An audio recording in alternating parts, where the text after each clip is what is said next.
Every social economic group spends money on things. However, a difference exists between what the poor and rich spend their money on respectively. In this video, I will be sharing with you the things that poor people waste their money on. The point of this video is not to make you feel wrong about how you spend your money, but it is for you to have a deep thought about the things you spend your money on and the value they add to your life. 1. Food waste and drinks. Recent studies show that the average American household is wasting approximately $20,000 per year on food that they throw away. Most people tend to buy what they think they can use, not what ought to be consumed, and 8 out of 10 times such people are wrong about what they assume they can consume. Because poor people do not always have the leisure of eating whatever they want, when they get little bucks, they tend to buy more than they need. And those groceries end up in the trash most of the time. Furthermore, poor people are mostly attracted to coffee and other drinks. They assume that $2 are too little an amount to withhold from satisfying their cravings. Although $2 to $3 may seem small, the habit of continuously spending such amount for weeks and months often leads them to be broke in no time. 2. Underlying illnesses. Do you ever look forward to your annual visit to the dentist? Hell no, that stuff is scary and will take much money as I don't have insurance. So I will probably chill and wait till my tooth begins to ache before I visit a dentist. After all, then I will be paying for an actual service. That is the typical thinking of a poor person. Poor people often assume that general checkups are a waste of money, so they will instead withhold that money. However, they fail to realize that the continual refusal to go for health maintenance may cause them to pay more later on. The fact about your health is that the more you ignore it, the more damaged it becomes. Finally, it might get to a point where you are forced to spend a fortune on implants and surgeries. 3. Games and in-app purchases. You download a free game on your phone, you spend a reasonable amount of time playing this game, and you get addicted. You get to a particular level and you run out of coins. Immediately, the app tells you that you can purchase more coins with a few dollars. Well, it's just a small amount, and you already love the game, so you pay. A few days later, you repurchase it again and again. Wait a second, did you know that 70% of Fortnite players spend money in the game?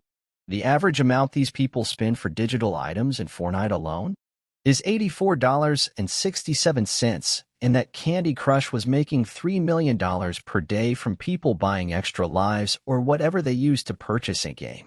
Many poor people do not only waste their money on in-app purchases, they spend their mobile subscription plans playing games online, and also they waste the hours of their time, which can translate to money. Time is money. Guess what? The rich guys are the ones who build those games. 4. Coupons for buying random stuff. What do you do when you are surfing on the net and a coupon ad pops up?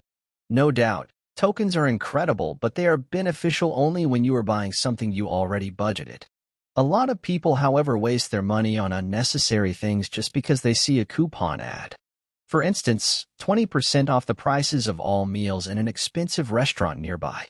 Sure, it's a great deal, but you can keep that money and eat your dinner at home as planned. For some reason, poor people see coupons and discounts as opportunities.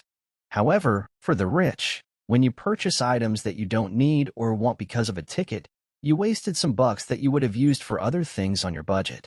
5. Fortune tellers and lucky charms. When things are not going well in a person's life, it is only natural to seek for answers.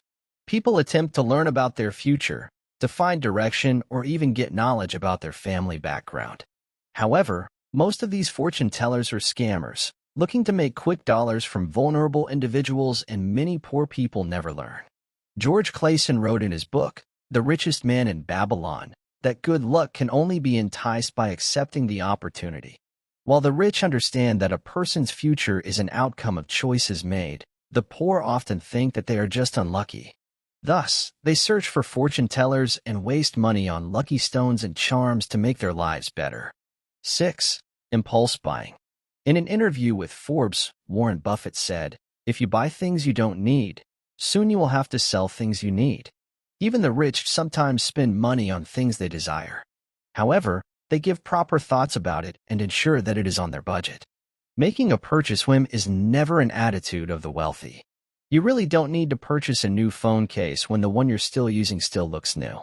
Even if your gas cylinder lighter is running low, you do not need to purchase a replacement at a higher cost just because your attention was drawn to the fancy one you saw through a shop's transparent door. A study done in the UK showed that the average Brit would spend over £150,000 on impulse in his or her lifetime. That is a lot of money that could be used for other better reasons. It pays to know the difference between your wants and needs and buy only items on your budget or of pressing need. 7. Latest gadgets. While it is fantastic to move along with technology as it advances, it is also necessary to put your financial state into consideration. Often, the motivation behind getting the latest kind of gadget is to keep up with friends. However, if you carefully compare, you will observe that there are no remarkable differences between one phone and the next. It is mostly just a slight variation, maybe a better camera. Having the money to pay for a new phone does not make it a must for you to purchase. You cannot afford it. Changing your phone every time a new one comes into the market is not wise. Rich people do not do that. The rich use their gadgets longer than the poor and replace them only when they need to. They take good care of them and are not swayed by the latest ones. 8. Penalties for late payments. According to David Bach, author of Smart Women Finish Rich, late fees can add up to a fortune. Rich people do not miss paying their bills because they detest wasting their money on some pesky penalties for late fees. When the poor tend to carry over their payments to a later time, the rich diligently set up auto-pay on all their accounts. A report by the Mudley Fool showed that in 2016, credit card companies raked in $12 billion in penalty payments, including late fees. Savvy spenders avoid late fees by automating their expenses, but the poor ones struggle with delayed payments. 9. Gambling. A 2015 study at Yale University found that those in the lowest fifth in terms of socioeconomic status had the highest rate of lottery gambling, about 61%, and the highest mean level of days gambled in the past year, 26.1 days. Gambling can be anything from going to the casino to buying lottery tickets. The thought of putting a little amount of money into a machine and getting a more massive amount is quite irresistible. You also assume that it is just a small amount of money. If you lose it, it takes nothing from you, but when you try the first time and it does not work, you tend to try again and again. It's indeed funny how people never give up when it comes to gambling, but find it difficult to hold on to genuine opportunities that can change their lives. Gambling is addictive, and in most cases, it is the poor that gets entangled in it because of their quest for quick wealth. When you are aware and conscious of your spending habits, you'll find yourself climbing up the social economic ladder faster than you can ever imagine. Take our time to ponder about what saps your money the most and fix it.